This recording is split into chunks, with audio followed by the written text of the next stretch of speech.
یا هم زه مسلم وردګ یم غواړم چې تاسو ته په آلمان کې د تخصصي زده کړو یعنی طبي تخصصي زده کړو د لارو چارو د راهنمایي یا لارښود دوهمه ویډیو یا پاتې برخه تاسو ته په دې ویډیو کې وړاندې کوم او ستاسو سره معلومات شریک کړم. لکه څنګه چې موږ تاسو په لومړۍ ویډیو کې وویل چې د صرف یا Common European Reference Framework مطابق چې دا یو اداره ده د ژبې د سټنډرډ او د سټنډرډ یوه اداره ده چې د دې مطابق ژبه په شپږو لیولونو باندې تقسیم بندي شوې ده چې یو یم A1 لیول دی، A2 B1 B2 C1 C2 چې د ډاکټرانو څخه د اسنادو د ارزیابۍ دپاره د دعوتنامې ترلاسه کولو دپاره یعنې د طبي شورا څخه تاسو رسمي دعوتنامه ترلاسه کوئ. د دعوتنامې ترلاسه کولو دپاره د B2 سند پکار دی چې تاسو یې باید په لاس کې ولرئ. د هغې څخه وروسته موږ تاسو سوال پیدا کیږي یعنې لومړی دا و چې ژبه اسانه ده او که نه. دوهم سوال دا پیدا کیږي چې تر کومه حده باید موږ ژبه زده کړو. دریم سوال دا دی چې د کوم ځای څخه موږ ژبه زده کړو یعنې د کومې منبع څخه استفاده وکړو ترڅو ژبه زده کړو. تاسو کولی شئ چې د ګویتې په نامه باندې انسټیټیوټ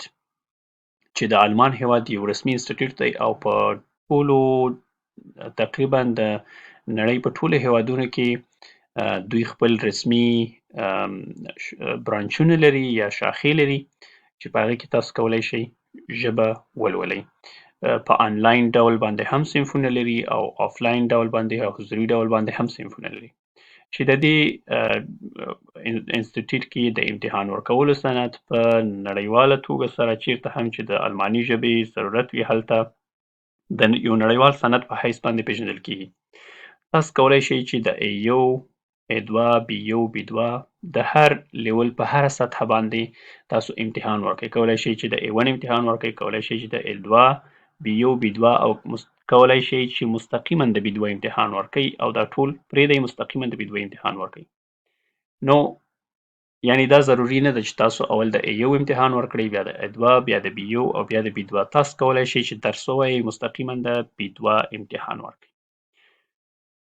تاسو کولی شئ چې یعنې د ګویتې انسټیټیوټ څخه په آنلاین او یا هم حضوري ډول باندې ژبه زده کړئ چې دا یو پیژندل شوی انسټیټیوټ دی او یا هم کولی شئ که څوک وخت نه لري او یا هم په وظیفو کې مصروفه وي کولی شئ چې تاسو د یوټیوب چینل څخه په پښتو ژبه باندې د A1 لیول مکمل کورس چې د محاورې او ګرامر برخې درسونه دي پکې چې د هغې په واسطه سره یې تاسو یعنې د دې طریقه یې تاسو د لیزن یا د مخه ویلو بخش هغه هم ضرورت هم ځنې پوره کیږي یعنې چې هغه د امتحان یوه برخه ده. تاسو کولی شئ ټول درسونه په دې یوټیوب چینل کې وګورئ او ټول درسونه هلته په پښتو ژبه باندې پیدا کړئ چې البته په دري ژبه باندې به هم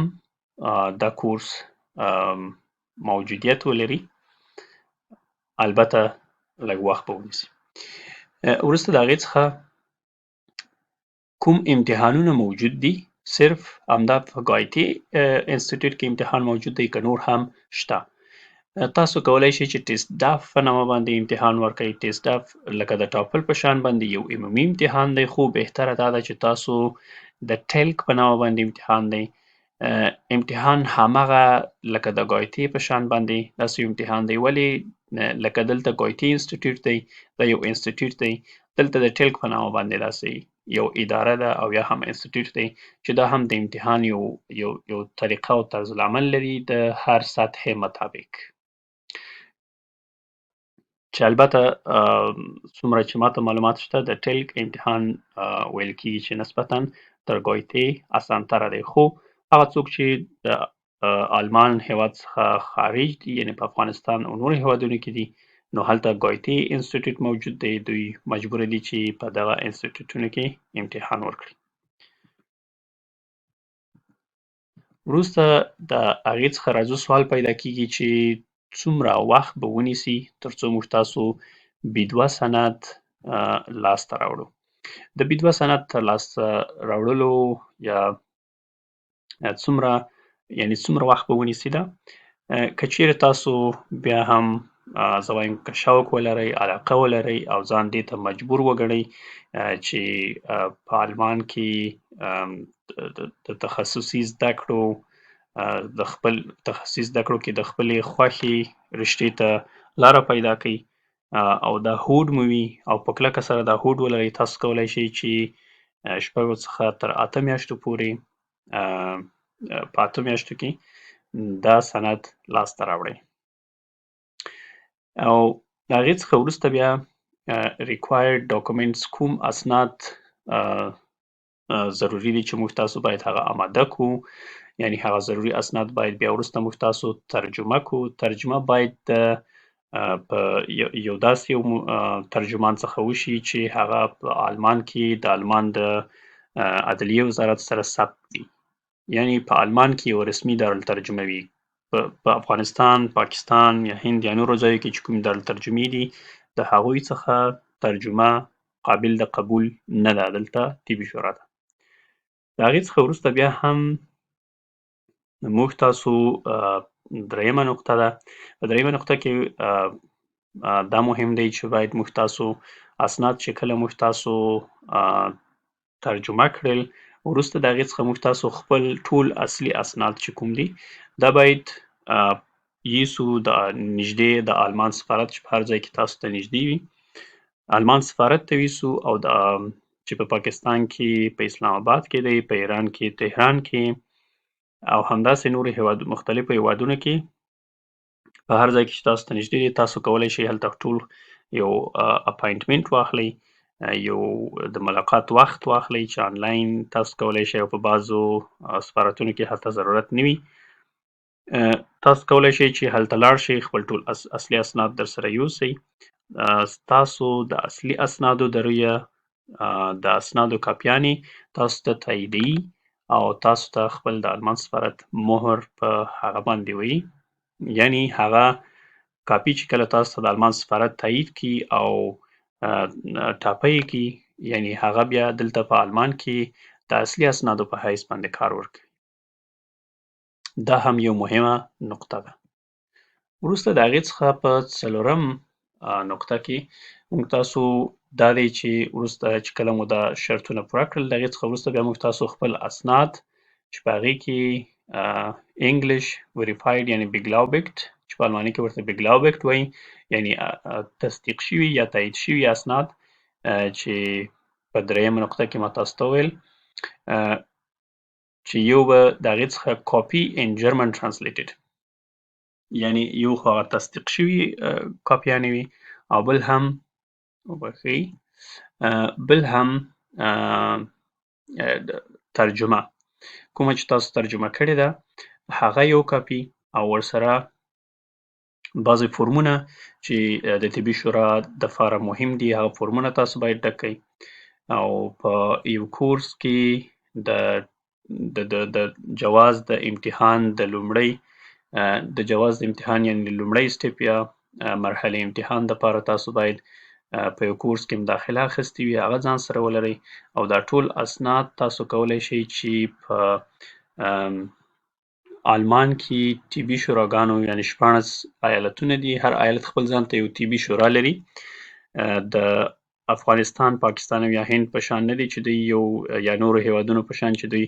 یوه مرکزي طبي شورا لري او هغه یو مرکزي طبي شورا نه ټول هیواد کې طبي چارې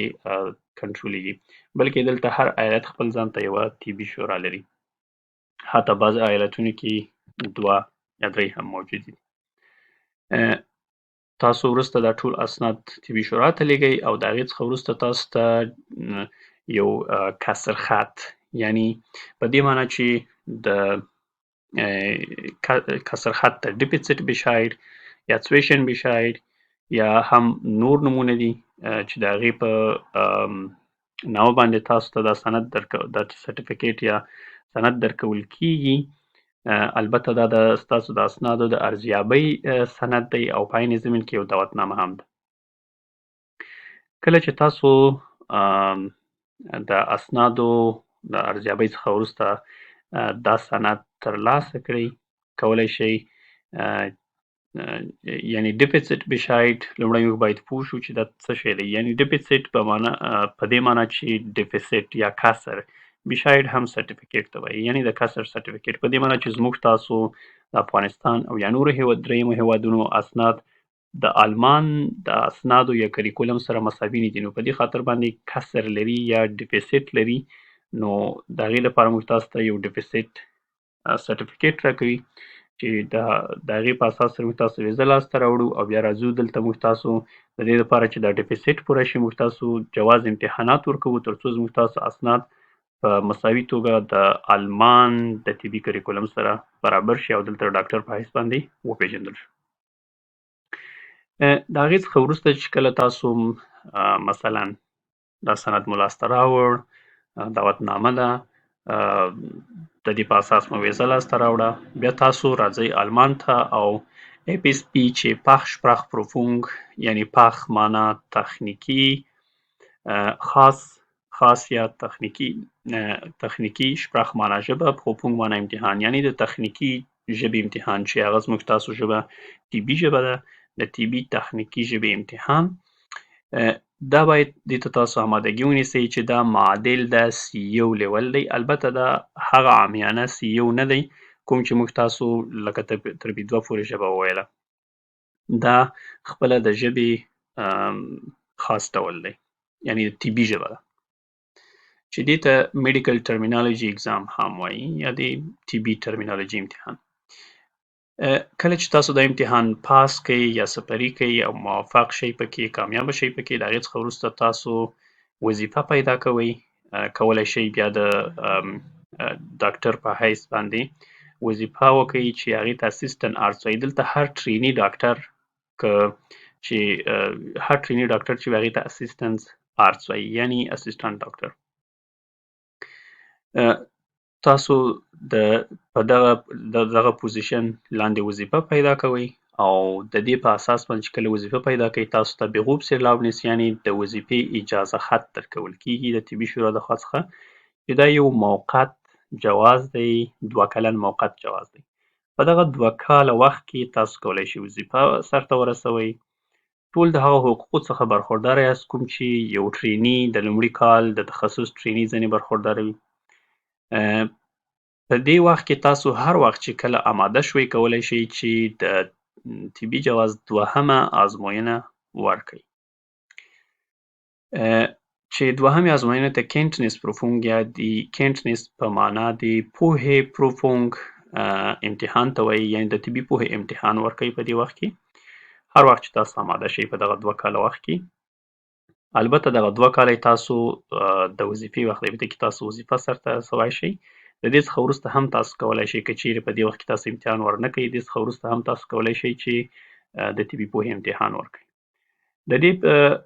پاس کولو سره یا سپري کولو سره چې کله پکې کامیابه شئ تاسو ته مکمل یعنی فول لایسنس یعنی پرمننت او یا دایمي طبي جواز درکول کیږي چې دغه ټولې پروسې ته بیا چې دی دې ته اپروبیشن وایي. نو یعنی په دې سره تاسو د اپروبیشن پروسه مکملیږي. چې کله دا مکمله شي دې څخه وروسته تاسو کولی شئ چې تخصص ته په هر بخش کې تاسو غواړئ په هغه بخش کې تخصص ته ادامه ورکړئ او خپل تخصص شروع کړئ. یعنی د دې څخه وروسته apply to residency training start your training as assistant nurse، یعنی تاسو اپلای کوئ او د اسسټنټ نرس په حیث باندې خپل ټریننګ شروع کوئ. 10 نقطې وي چې مکمل پروسیجر یا طریقه پکې په تشریح سره واضح شوې وه. هیله ده چې تاسو به تر دې دمه په دغه لارو چارو او یا طرز العمل باندې سر خلاص شوی وي او په باندې پوهېدلي به وئ. بیا هم د